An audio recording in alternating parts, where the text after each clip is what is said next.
Olá, estamos começando mais um programa Cidadania, um programa sobre o cidadão e os seus direitos. Você que nos acompanha já sabe que toda quinta-feira, 7 horas da noite, a gente chega aqui na tela da TV Câmara Mossoró para levar até você informação.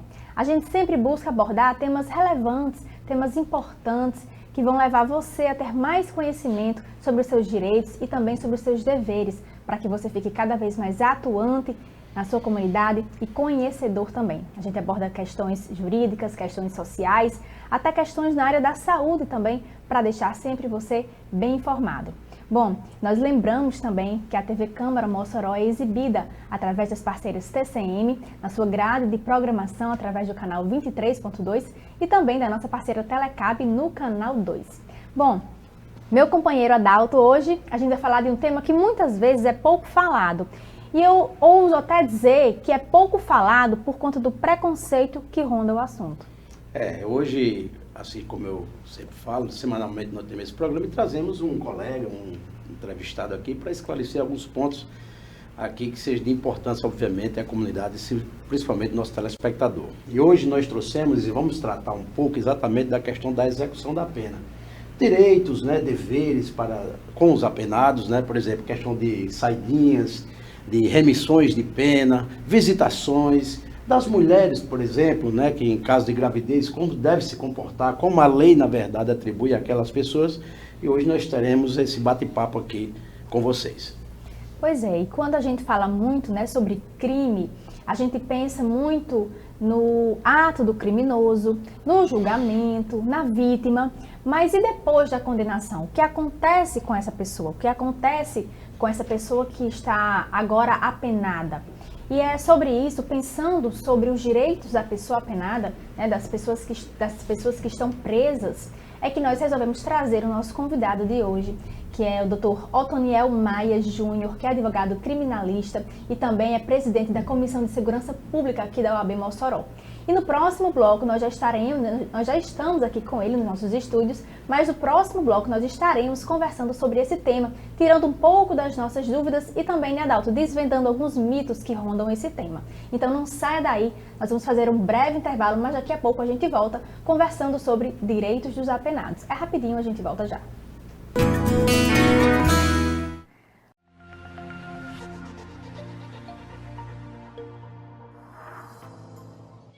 O Programa de Gestão Estratégica e Transformação do Estado, Transforma-Gov, tem por objetivo simplificar e modernizar a gestão estratégica da administração pública federal.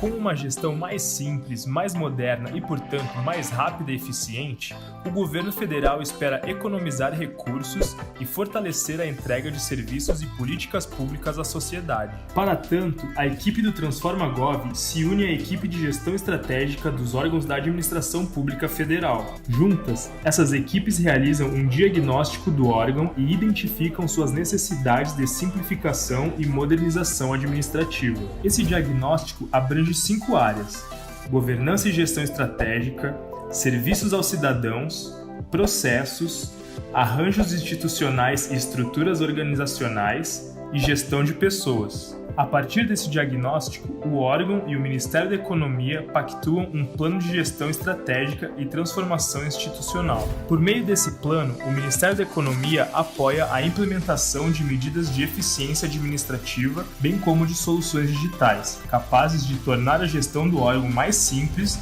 moderna, econômica e eficiente.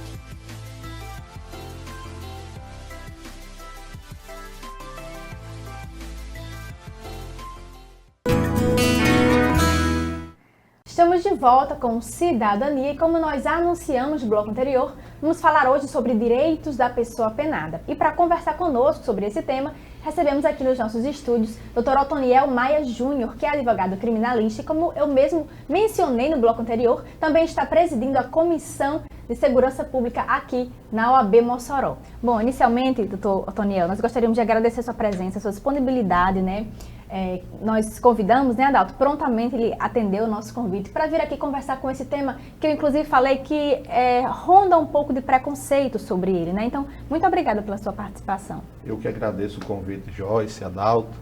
É uma satisfação imensa estar aqui nos estúdios da TV Câmara e dizer que estou à disposição de vocês para qualquer questionamento que queiram fazer a respeito do tema, que de fato é um tema que traz muito preconceito da sociedade.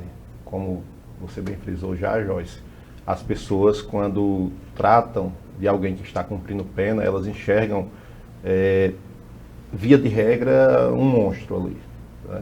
E não enxerga aquela pessoa como um ser humano, como um ser que possui direitos e deveres também. E aí, para iniciar nosso bate-papo, e aí nós vamos entrar um pouco nessa fase da execução de pena, doutor Toniel. E eu perguntaria, para iniciar exatamente isso, essa diferenciação, o que é um preso, na verdade, quando eles dizem provisório, e o preso, na verdade, com sentença já penal condenatória. Há distinções entre eles?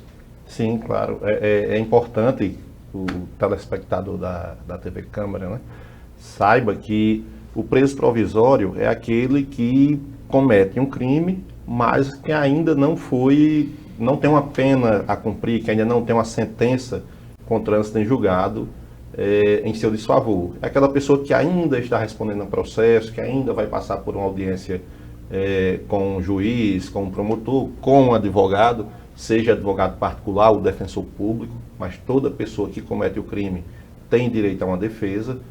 Sem defesa não há processo. E a diferença principal é exatamente essa, que a pessoa, o preso, a pessoa que comete um crime e está respondendo a um processo de forma provisória, ela possui direitos, como por exemplo o direito ao voto, né? O direito ao voto é retirado da pessoa após a condenação com trânsito em julgado. A pessoa que responde ao processo de maneira provisória, estando ela em liberdade, ela pode exercer o seu sufrágio normalmente, e estando ela presa, algumas prisões disponibilizam urnas eletrônicas em dias de eleição. Aqui em Mossoró, isso aconteceu em uma única eleição, nas outras, por inviabilidade e questão técnica, não foi possível, mas já aconteceu de disponibilizarem. E esse, a título de exemplo, são vários outros, mas a título de exemplo eu trago o direito ao sufrágio que o preso provisório tem e o preso condenado não tem. E nós até já tratamos, já Adalto, uma vez aqui no nosso programa sobre direitos humanos, né? Está muito ligado também, as pessoas relacionam muito, né? As pessoas que cometeram algum crime. E nós falamos na ocasião sobre alguns direitos básicos do ser humano. Mas aí eu pergunto, o preso, ele tem alguns direitos que são básicos, porque a gente sabe que a legislação traz alguns direitos mais específicos, mas existem alguns direitos básicos comuns a todos os presos? Sim, claro. Todos os direitos que não são retirados pela sentença condenatória, os direitos inerentes à pessoa humana, o preso não perde. Por exemplo, o direito a um tratamento digno, o direito a uma assistência de saúde, o direito a ter um advogado ou um defensor público que acompanha o seu processo de execução penal. São vários direitos realmente que não são retirados pela sentença condenatória e que o Estado tem por obrigação, muitas vezes falhando, o Estado falha muito. Eu costumo dizer que nossas prisões não foram feitas para ressocializar, elas foram feitas de fato para castigar, para punir.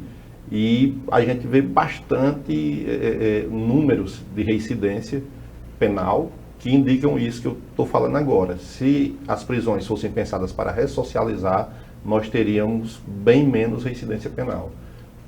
Os direitos dos apenados são aqueles alcançados por todas as pessoas, por todos os seres humanos, estejam eles presos ou soltos. Obviamente, estando preso, a sentença penal retira alguns. Pois é, e quando a gente pensa, né, nesse tema, a gente escuta muito falar, né, principalmente das famílias dos presos, dos advogados, muitas vezes, das condições de acomodação, né, muitas vezes uma cela onde caberiam adequadamente 2 ou 3 pessoas, estão super lotadas. A questão da alimentação também, né? Então, são temas, são queixas recorrentes, né, que nós vemos nessa área. E daí, obviamente, que é outro preconceito que foi tema recentemente nós utilizamos, que é a questão da atuação dos direitos humanos, que é exatamente para ver todas essas possibilidades, esses requisitos, os deveres e os direitos, na verdade, que os presos, na verdade, têm e muitas vezes não são cumpridos.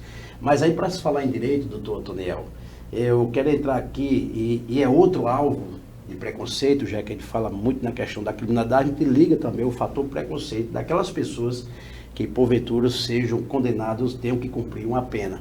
E aí eu entro no auxílio reclusão. Sim. Para que o nosso telespectador entenda o que é esse auxílio reclusão e para quem é pago. Porque, inclusive, o auxílio reclusão, que a gente vê discussão nesse sentido, a sociedade, em tese, ela usa isso como uma forma de preconceito. Porque, olha, se você praticou um crime, você vai para dentro de um presídio cumprir uma pena e ainda assim ainda recebe um auxílio reclusão, então, para que o nosso telespectador entenda, explica um pouco mais o que é, do que se trata. Adalto, o auxílio reclusão, eu costumo equiparar o auxílio reclusão a uma pensão por morte. O auxílio reclusão, ao contrário do que a grande mídia divulga, hoje é pago, existem dados aí que mostram que em média em torno de 3% dos apenados do Brasil recebem auxílio reclusão. Porque o auxílio reclusão só é pago àquelas pessoas que têm a condição de segurado de beneficiário do INSS. Ou seja, eu tenho um emprego de carteira assinada, ou eu tenho aquela condição de produtor rural, de agricultor, que contribuo, obviamente, com o INSS, e cometo um crime, sou preso, eu vou receber um auxílio que não é para mim, é para os meus familiares. E aí, por isso, eu equiparo a pensão por morte. O provedor da família sai de cena, nesse caso não por morte, mas por prisão, e o Estado, a União, através do INSS, retribui aquela pessoa que trabalhou, que contribuiu para a Previdência com esse auxílio que é recebido pelos familiares, pelos filhos, pela esposa, por uma mãe ou um pai que eventualmente dependia daquela pessoa que está presa. O auxílio reclusão nada mais é do que isso. Repito, ao contrário do que a grande mídia divulga, não é um benefício que a União, que o Estado está dando para a pessoa que cometeu o crime. Cometeu o crime e ele recebe dinheiro. Não. Aquela pessoa que cometeu o crime e eventualmente está recebendo auxílio reclusão, que não passa de 3% dos apenados do Brasil, estão recebendo porque contribuíram com a Previdência. Então, em suma, assim, não é o simples fato de você, por exemplo, ter que pagar uma pena e você dali você vai receber um auxílio reclusão. Você tem que preencher determinados requisitos, que é como uma aposentadoria, uma invalidez, um auxílio-doença, né? Que caso, se você ocupar, ou seja, preencher aqueles requisitos, você vai ser o seu benefício deferido aí pela instituição qual for, Estado, Federal, etc. Então, não é o simples fato, porque da forma como se coloca, doutor Niel, é assim, passa essa ideia de que realmente foi preso, recebe auxílio e aí é uma injustiça. Mas, na verdade, só recebe quem preenche aqueles requisitos em que a Previdência considera como faz jus àquele benefício, etc. e tal. Sim, exatamente. E uma coisa que o doutor Niel falou que é interessante também é que não é uma poupança para aquela pessoa que está apenada. Não é que ele está recebendo, está guardando um dinheiro para ele. Na verdade, esse é um dinheiro que vai resguardar não a pessoa que está presa, mas os familiares dela. Porque a gente sabe que inclusive na legislação, é muito claro em dizer que a pena ela não pode passar da pessoa, né? Então, exatamente, os familiares eles não podem também ser prejudicados, né? Pela eventual, utilizando as palavras do Dr. Niel, pela saída daquele provedor, né? Da convivência familiar. Então, supondo que esse pai de família fosse a única pessoa que trabalhasse naquela residência, e na eventualidade dele ser preso, ser condenado, aquela família ela fica realmente desprotegida, né? Sem aquela renda para sobreviver. E, como o doutor Adalto falou também, precisa então preencher os requisitos. Bom, mas o nosso bloco está chegando ao fim. Próximo bloco a gente volta falando ainda, puxando esse tema Previdência, a gente vai falar também um pouco sobre o trabalho do preso. Então, é rapidinho, fique aí que a gente volta daqui a pouco.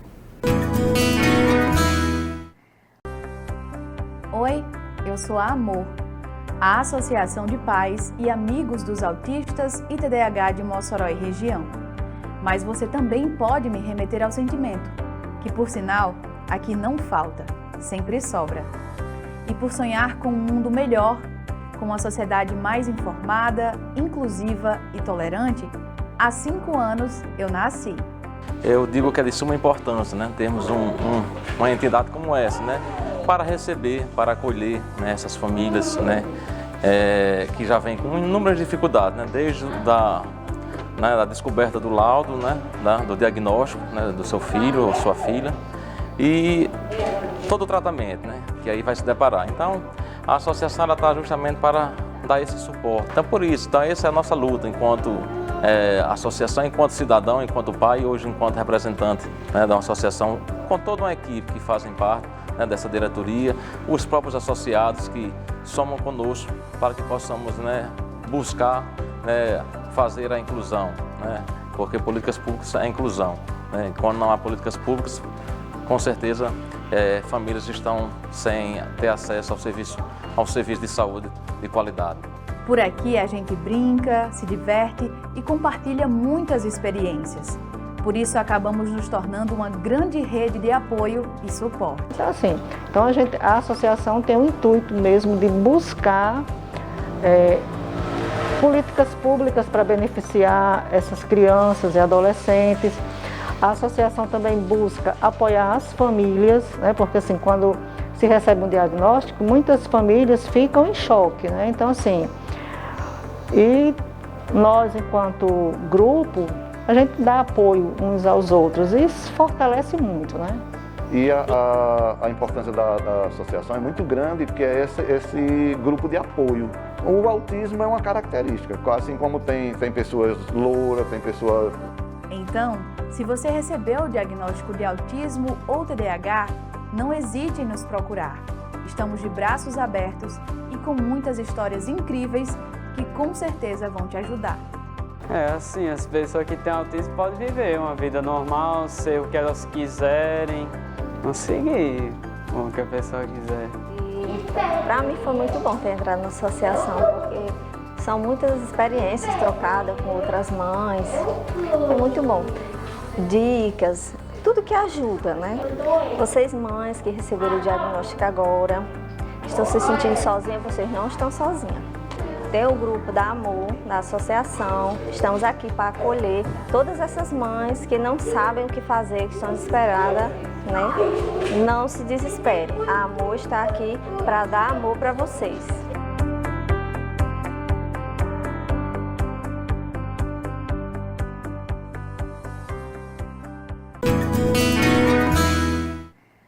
Estamos de volta com o terceiro bloco do Cidadania, hoje conversando com o Dr. Otoniel Maia Júnior sobre direitos das pessoas apenadas. Bom, e no bloco anterior a gente falava um pouco sobre essa questão do auxílio reclusão, da previdência, e me faz lembrar, Dr. Otoniel, um pouco sobre a questão do trabalho do preso. Como ocorre esse trabalho e esse trabalho tem alguma remuneração em dinheiro ou então influencia alguma coisa na execução da pena? Hoje, o preso ele tem duas formas de diminuir o seu tempo de cumprimento de pena. Trabalho ou estudo. E o preso que trabalha ou o preso que estuda, ele pode ter a sua pena remida. É o Instituto da Remissão de Pena, tecnicamente falando. Através do estudo, o preso que tem a oportunidade de estudar na prisão, e aí eu destaco aqui que nem todos têm essa oportunidade, por mais que os diretores de presídio tenham vontade de oferecer estudo, de oferecer trabalho, até para ocupar a mente dos presos, né, tirar eles daquele ambiente ali de cela, de segregação, em que só ficam pensando coisas que não devem. O estudo e o trabalho, além de tirar o preso desse ambiente de pensamentos negativos, vamos dizer assim, estimula a diminuição de pena. O trabalho, ele pode ser ou não remunerado. E ele não sendo remunerado, o preso vai receber, executar o trabalho e receber ali a sua remissão de pena, que é 1 dia de pena a menos para cada 3 dias trabalhados. No caso do estudo, 1 dia de pena para cada 12 horas de estudo. Então, o preso que eventualmente faz uma faculdade online, que faz um curso técnico, e o Tribunal de Justiça aqui do Estado tem o AvaSUS, que são cursos técnicos em várias áreas que o próprio tribunal oferece para que os presos façam de forma online, justamente para ter essa oportunidade de diminuição de pena. No caso da remuneração, Joyce, aí sim, diferentemente do auxílio reclusão, o preso ele pode ser beneficiado não enquanto está preso, mas depois que sai. Porque a remuneração recebida pelo trabalho, ela é dividida, a lei chama isso de pecúlio. Se o preso consegue trabalhar em uma empresa, por exemplo, que está fazendo uma reforma na penitenciária, E aí o Estado tem inclusive uma lei que diz que essas empresas elas têm que ter uma porcentagem de funcionários apenados. E se o apenado está lá trabalhando e recebendo um salário mínimo, por exemplo, esse salário, uma parte vai para uma conta dos familiares, para ajudar na manutenção das famílias, e outra parte, que aqui chama de pecúlio, fica depositada em uma conta em nome do apenado, que ele só vai poder sacar quando for solto. Então, se ele trabalhou ali 1 ano e foi posto em liberdade, ele vai procurar o banco e vai receber, vai resgatar aquela poupança que até serve para ele iniciar a vida dele fora da prisão. Pois é, mas interessante essa diferenciação, né, do pecúlio, como o doutor Otoniel falou, e do auxílio. Porque o pecúlio, no caso, ele é uma contraprestação por aquele serviço prestado, né? Como se fosse um salário realmente. Não é um benefício concedido pelo Estado, né? Ele é proveniente exatamente do trabalho realizado por aquele apenado, né? Então, assim, é o ganho, é a remuneração dele, que parte, obviamente, é destinada à família e parte, ela fica numa reserva para servir ao próprio apenado, né? Essa seria a diferenciação. Doutor Otoniel, vamos para a visitação. Em caso de apenados, por exemplo, como ocorre essa visitação? A família tem uma frequência, tem dia, tem horário, quantas vezes? Questão em relação às crianças e adolescentes, ela também permitem adentrar aos presídios? Aqui no estado, e aí eu destaco só apenas 2 estados do Brasil não permitem visitas íntimas, Rio Grande do Norte e Ceará. Ambos estão, acho que desde 2017, 2018, mais ou menos, sem visitas íntimas. Todos os outros estados familiares têm visitas íntimas. Mas pegando o exemplo aqui do Rio Grande do Norte, as visitas são 1 por mês apenas, e aí nessas visitas podem entrar um adulto e um número ilimitado de crianças. Geralmente entram 2, 3 crianças, porque o apenado tem um filho, às vezes o apenado tem um neto, quer ver, e aí podem entrar, menores de idade no caso, mas adultos apenas 1 por visita, e a visita é mensal. Então assim, o camarada que está preso e quer receber a visita da esposa e da mãe, ele vai ter que ver a mãe em 1 mês e a esposa no outro. A esposa vai acabar vendo o companheiro apenas a cada 60 dias, né, porque ele tem que fazer essa divisão para poder receber todos os familiares. Esse é o exemplo aqui do estado. Em outros estados, como Pernambuco, por exemplo, a visita é quinzenal, né, e cada estado cada Secretaria de Administração Penitenciária adequa a sua realidade à Lei de Execução Penal.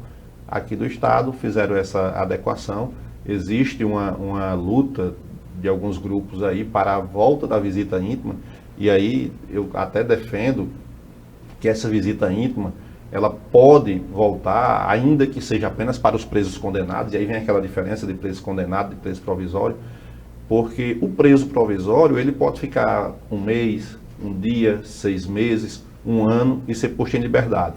Mas o preso condenado, tem presos que são condenados a cumprir penas de 8 anos em regime fechado. Por exemplo, o camarada que é condenado em um homicídio a uma pena de 20 anos, ele cumpre 8 em regime fechado. E se esse camarada tinha uma esposa, ele vai ficar 8 anos sem ter relação com sua esposa. Então aquele casamento certamente vai se desfazer. Só uma curiosidadezinha, quando a gente fala em visitação, doutor Nel, existe grau de parentesco, por exemplo, para a questão de visitação? Eu, por exemplo, eu sou um colega e quero lá visitar o meu amigo lá, que eu não vejo há tempos, né? Eu quero fazer uma visita. É também possível, sim? Sim, a lei permite, a própria Lei de Execução Penal, ela permite a visita do cônjuge, do filho e de amigos, que aí você se enquadraria nesse perfil de amigo, desde que também preencha alguns requisitos, como não responder processo criminal, não responder processo criminal junto com aquela pessoa, por exemplo. Às vezes tem um amigo que já foi preso junto com a pessoa que está presa, e aí o Estado não permite essa visita, até para evitar que esse amigo vá lá para querer planejar novos crimes, vamos dizer assim. Então, o Estado tem esse cuidado e se acautela, né, para evitar novas condutas criminosas. E com relação, doutor Otoniel, sobre as mulheres, né, por exemplo, as gestantes, quando ela tem o seu parto, né, tem um bebezinho, como fica a questão dessa execução da pena? Elas possuem o direito a continuar com esse bebê na penitenciária? Olha, Joyce, a mulher presa, ela tem o direito de amamentar, tem o direito de cuidar do seu filho recém-nascido, e a lei prevê que as cadeias deveriam pelo menos ter espaços para esse fim. Na nossa realidade, nível de Brasil, as mulheres são colocadas em prisão domiciliar. Mulheres gestantes já próximas de ir para o trabalho de parto, ou mulheres que são presas e têm filhos recém-nascidos, que estão amamentando, que têm filhos com problemas de saúde. Por exemplo, essas mulheres elas são colocadas em prisão domiciliar porque o Estado não oferece espaço adequado nas cadeias. E aí, geralmente, é o tempo de 6 meses? Na verdade, há uma construção jurisprudencial nos tribunais de que essa prisão domiciliar pode ser alcançada por mulheres que têm filhos de até 12 anos, né, desde que essas crianças dependam exclusivamente dos cuidados das mães.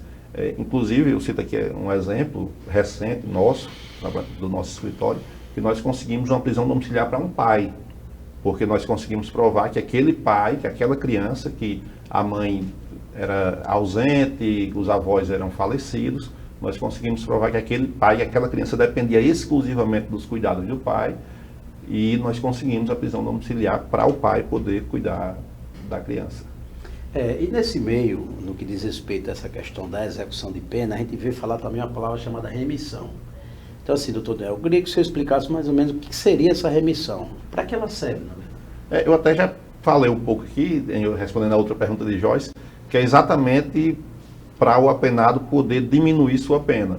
O camarada é condenado a cumprir, por exemplo, 1 ano de pena em regime fechado, e ele tem a oportunidade de trabalhar ou de estudar dentro da cadeia, ele vai diminuir a cada 3 dias de trabalho, 1 dia de pena, ou a cada 12 horas de estudo, 1 dia de pena. Na nossa realidade aqui, nós já conseguimos, inclusive, autorização para que pessoas presas pudessem cursar a faculdade de forma online. E nesses casos específicos, nós conseguimos autorização, já que o Estado não tinha condição de fornecer, para que o familiar fornecesse o computador, o notebook, para que pudesse entrar ali na prisão. E, obviamente, o TI, lá, o técnico de informática, que é um policial penal, ele faz toda uma limpa no notebook, bloqueia sites que aquela pessoa não vai poder acessar, libera apenas o site da faculdade e disponibiliza em um determinado horário do dia o computador para aquela pessoa apenada poder acessar o site da faculdade, assistir aulas, responder provas e assim poder remir sua pena e diminuir o tempo de cárcere. Bom, doutor Toniel, Adalto, a gente vai fazer aqui um breve intervalo, mas daqui a pouco a gente volta ainda com o nosso 4º e último bloco do Cidadania. Não sai daí que é rapidinho, a gente volta já.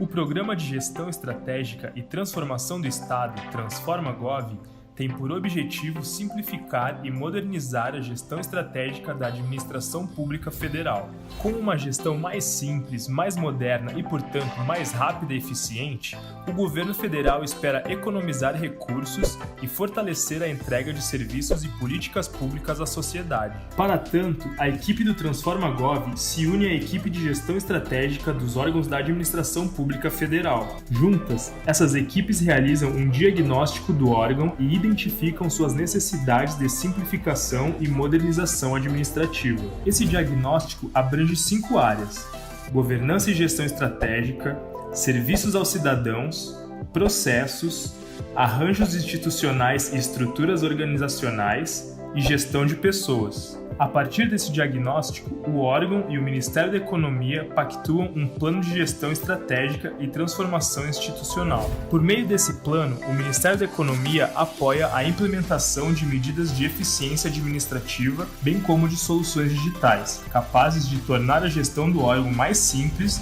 moderna, econômica e eficiente.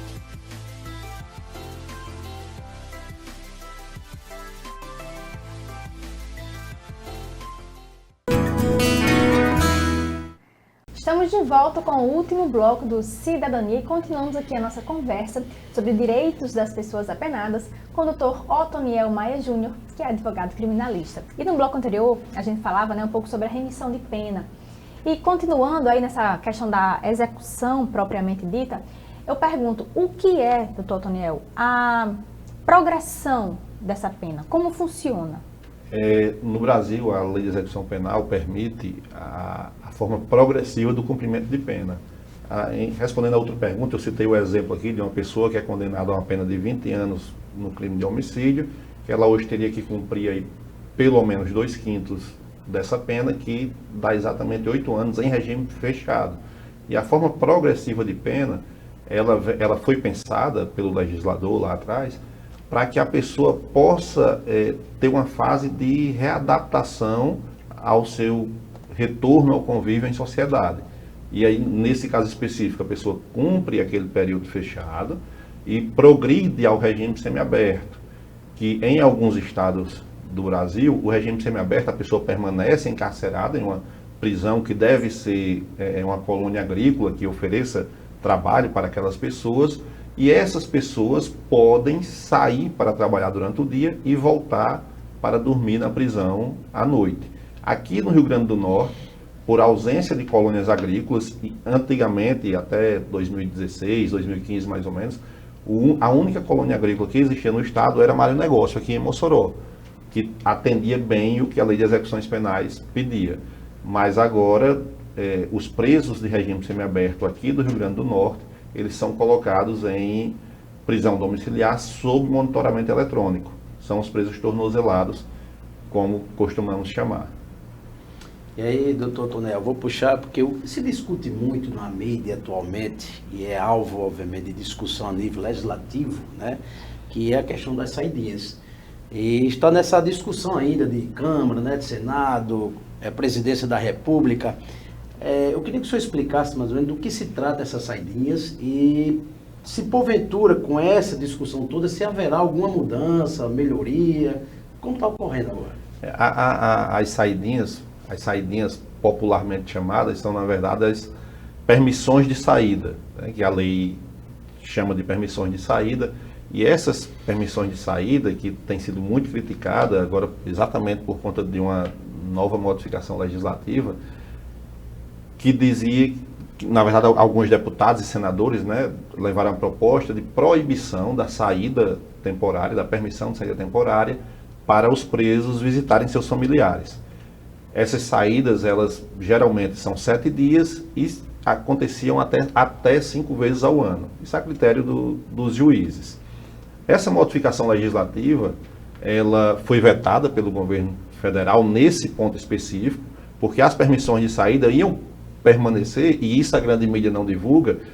A proposta de alguns deputados e senadores era para proibir apenas essa saída para visitação familiar, no Natal, na Páscoa, nessas datas comemorativas, Dia dos Pais, Dia das Mães, e o governo federal vetou, porém, ele esqueceu, e aí eu digo que esqueceu porque é uma aberração jurídica, vamos dizer assim, esqueceu de vetar também o artigo alterado na Lei de Execuções Penais, que falava sobre o limite de tempo para a saída temporária. Então, hoje o governo federal permite a saída temporária, mas revogou um artigo da Lei de Execuções Penais que dizia que essa saída temporária devia ser de até 7 dias. Então, hoje vai ficar muito a critério dos juízes.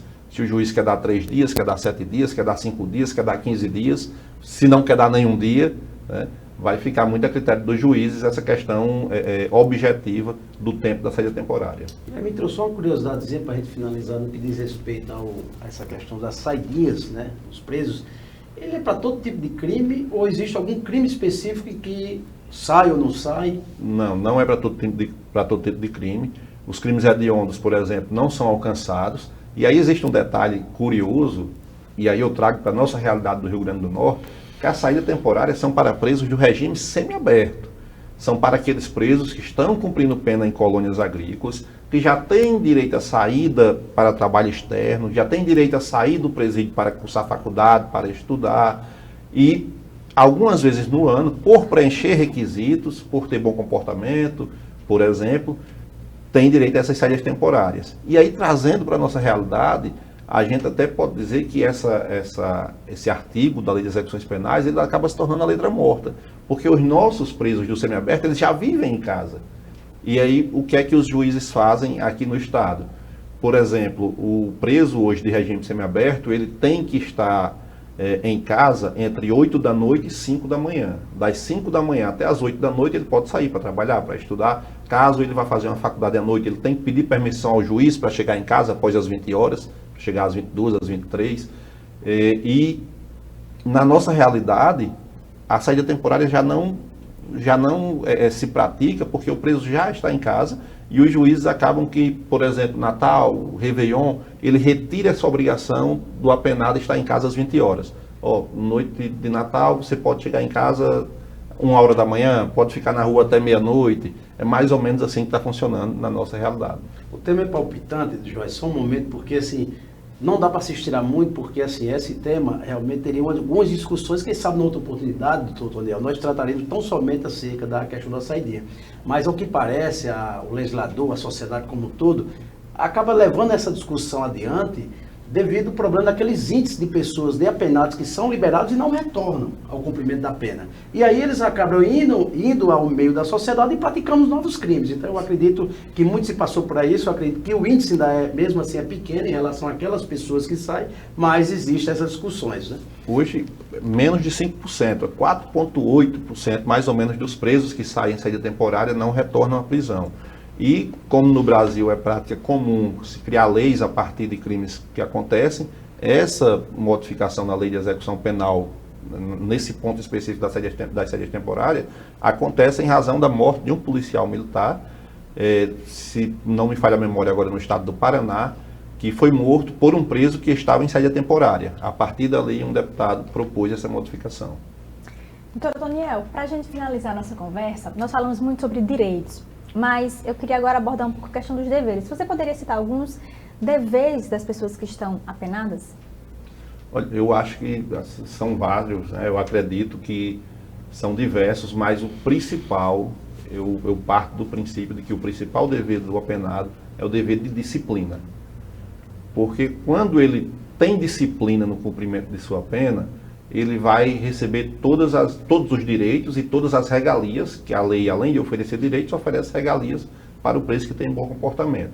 Então, aquele preso que tem cumpre o seu dever de disciplina, de cumprir as regras carcerárias, de obedecer os horários estabelecidos dentro da prisão para praticar determinadas atividades, ele vai certamente receber todos os seus direitos.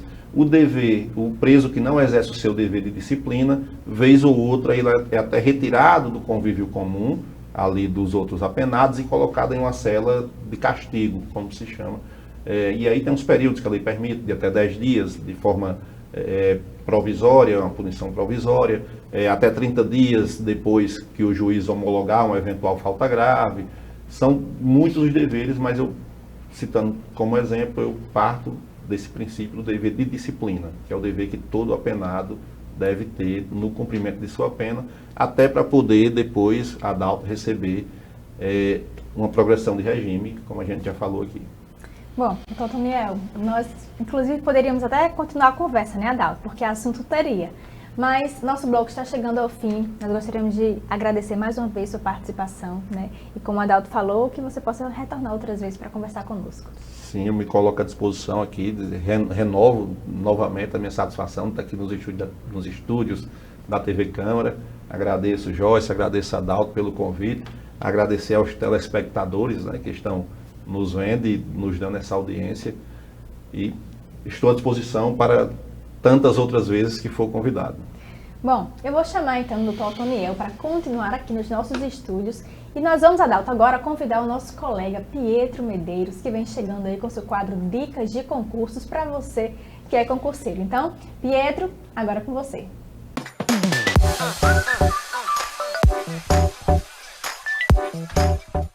Olá, você que nos assiste, este é o quadro O Povo Quer Saber, no nosso programa Cidadania, na TV Câmara Mossoró. Hoje vamos tratar de mais um tema muito importante, vamos tratar do tema greve do servidor público. Sabemos que alguns órgãos de segurança pública, tanto no nosso estado como em outros estados, estão dando aí alguns sinais, alguns alertas de que vão parar suas atividades. Daí recebemos inúmeras perguntas relacionadas ao seguinte: os policiais civis, os policiais militares podem fazer greve?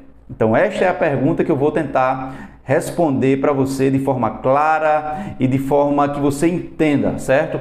Na nossa Constituição, no artigo 37 da nossa Constituição, inciso 7º, diz que o servidor público, de uma forma geral, ele pode sim fazer greve. O nosso ordenamento jurídico ainda não tem uma lei que trate de uma forma geral da greve de todos os servidores públicos. Não existe essa lei ainda, certo? Está previsto na Constituição, mas não tem a lei para dar efetividade a essa norma. O direito, sim, o direito de greve tem. Daí chegou esse tema ao STF e o STF decidiu que, no caso de greve de servidor público, tem que aplicar a lei da iniciativa privada, enquanto não seja criada a lei para reger a greve dos servidores públicos, tem que ser aplicada a lei da iniciativa privada. Tranquilo? Essa é a regra geral. O servidor público pode fazer greve, a lei que aplica é a lei da iniciativa privada. Porém, contudo, todavia, entretanto, no caso dos órgãos de segurança pública, da Polícia Civil, da Polícia Militar, Polícia Rodoviária Federal, Polícia Penal, há uma exceção. O STF decidiu também que órgãos de segurança pública, como Polícia Civil, Polícia Militar, órgãos que trabalhem diretamente com a segurança pública, não estão autorizados a fazer greve. São órgãos de Estado, são carreiras que são um braço do Estado, nas palavras do STF. Exercem funções essenciais. Então, sairiam da regra geral e iriam para a exceção. Ou seja, Polícia Civil, Polícia Militar, que também está lá no artigo 142 e artigo 42 da nossa Constituição, não podem fazer greve. Mas eu vi no jornal, eu vi na televisão, eu vi no rádio, que os policiais civis estão fazendo greve e tal. Na verdade, ali é uma paralisação para indicar ao governo as suas insatisfações, certo? Tudo que eu estou falando aqui para você que nos assiste é relacionado ao nosso ordenamento jurídico, é como pensa atualmente o STF relacionado ao tema, certo? Então, a palavra greve ela é muito forte, já a palavra paralisação tem outra conotação, certo? Tem outra conotação. É algo que vamos paralisar nossas atividades, vamos mostrar aqui a nossa insatisfação para que o governo veja a nossa categoria de outra forma e resolva aí os nossos problemas. Então, a regra é essa. Em regra, o servidor público pode sim fazer greve, aplica-se a lei da iniciativa privada. A exceção é que as polícias civis, militares e órgãos ligados diretamente à segurança pública não podem fazer greve segundo o nosso ordenamento jurídico atual, tá bom? Grande abraço, fique com Deus. Esse foi o quadro Povo Quer Saber, programa Cidadania na TV Câmara Mossoró. Até a próxima.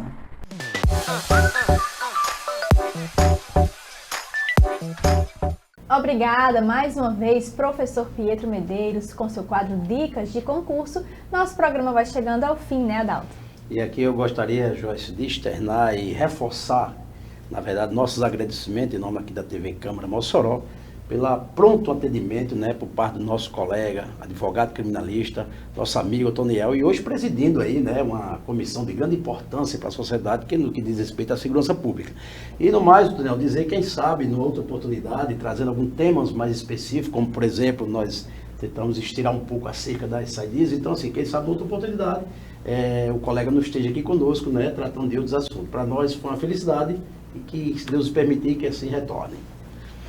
Bom, nosso programa está chegando ao fim, mas nós lembramos que nós temos também o nosso canal no YouTube. Acesse lá, procura TV Câmara Mossoró, você vai poder assistir as outras edições do programa Cidadania.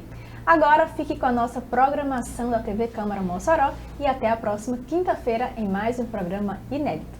Tchau!